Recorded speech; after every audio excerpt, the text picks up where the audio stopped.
This is our Dometic refrigerator freezer combination. These things are made specifically for RVs and boats, that type of thing. They are really fantastic devices for the type of RVing that Terry and I do, where some of the time we stay in regular campgrounds and other times we stay out in the middle of nowhere. The great things about these refrigerators are that they will run off of either electricity, wall current, or off of propane and a little bit of battery power. The logic runs off of 12 volts when you're running off of propane. So it's great because it doesn't use your battery. So you, like when we're out in the middle of nowhere, we'll run our generator once in the morning and then once in the evening to charge up the batteries. And then that's all. We'll run off of batteries after that. Well, if we had to power the refrigerator too, that would make it a lot more difficult, or the heat. So having propane is great, and having a refrigerator that works off of propane is just another plus. Now, the deal is, though, that there's a little more maintenance involved and a little more complexity to these refrigerators. So the other day, I went to have my milk or cereal with milk on it in the morning, and when I poured the milk onto my cereal, it was more like cottage cheese than milk. And when I looked at the expiration date on the milk, there's absolutely no reason it should have looked like that. So I happened to look in the refrigerator as I was kind of investigating what was going on, and I noticed that in the back of it, where these cooling fins are, across the back here, it was completely iced up. It was so iced up that you couldn't see the fins at all. I didn't take a picture of it. I wish I had. But it was just a chunk of ice all the way across the back. And what's it supposed to look like is what it looks like right now, is fins, cooling fins, and then when moisture condenses on them, it's supposed to drain down into a little tray. And then at the back of the tray is a drain cup. And on the back of that cup is a tube that runs out the backside of the RV. So that's where your water is supposed to drain out from that condenses on the cooling fins. So you should never have that thing be iced up. So what was happening was, even though the refrigerator had a big, huge chunk of ice in it, it wasn't cooling efficiently enough to cool the stuff in the door, which in my case was my milk. So I ended up having to adjust things a little bit.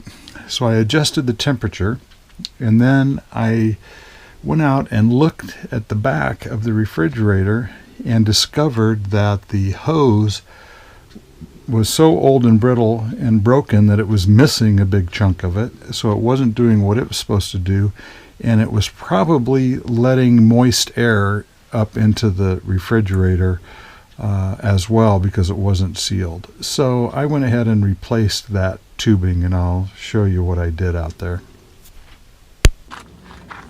Inside the compartment behind the refrigerator, I discovered that the hose that drained that tray up there, the condensation drain, that hose came down and just quit about here. And it's supposed to have a loop in it so that it has a P-trap. And now the water's here to match up over on this side. So what it does then is this water now seals that hose. Before, that hose came down, just ended, and if it drained water out, it just went on the wood down here. It wasn't even hooked up to anything properly. So I redid the hose. I bought real tubing because that plastic stuff was just so brittle, it just fell apart in your hands, especially down towards the bottom of it. The top of it was in a little better condition.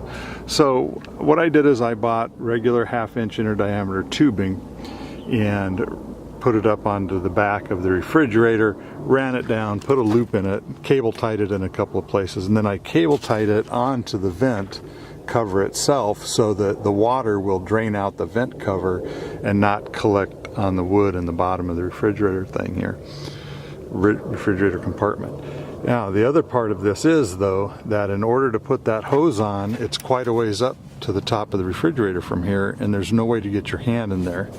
So I had to remove 2 screws in the back here and then the 4 screws in the front that hold the refrigerator in place. I didn't disconnect anything because there's enough give here that I could push the refrigerator up about 4 inches, enough just to get my hand up in there. And then Terry held the little plastic piece in place that drains the water, and it's just got a hose barb on the end of it. So if you hold that in place and just push the hose back over it, everything's fine.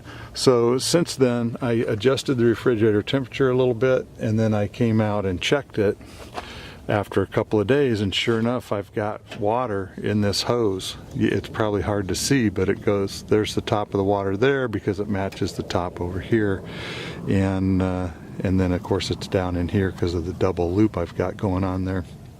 But basically it is now sealed and will only drain water then out the vent hose up here. And I also put a new cap in the end of it that keeps bugs or anything else from going up in that tube. And that fixed the problem I was having with the refrigerator. Is it a beautiful day today out here? It's just fantastic. Very little wind, which is nice to get those days in the desert.